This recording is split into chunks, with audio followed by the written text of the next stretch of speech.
まだ売っていたミャクミャクサキイカ、買って食べました。袋がとてもかわいいので、ブックカバーにします。ノートカバーにもなるね。食器用洗剤で洗ってから切って乾かしました。匂いなし。何色の画用紙にしようかな。黄緑、爽やか。オレンジ、鮮やかでいいな。群青、渋くていいね。黄色、今日は黄色コーデなんだ。黄色の画用紙の上に英語サイズのクリアブックカバーを重ねて、滑らないように剥がせるテープで留めておきます。画用紙がブックカバーに入るように5ミリくらい短いところに印をつけて線を引きます。縦も5ミリ短くして線を引いたら切ります。半分に折って開いたらクリアブックカバーの片方に差し込みます。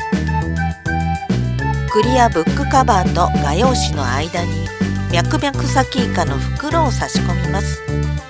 もう片方にサキイカの袋の裏面を差し込みます。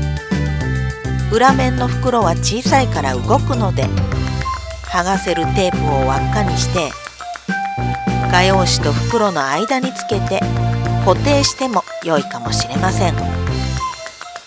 英語のノートを入れてみました。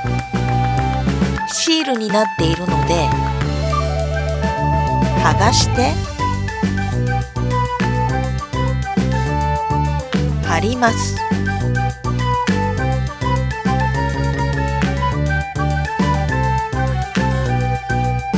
ミャクミャクサキイカの袋がブックカバーになっ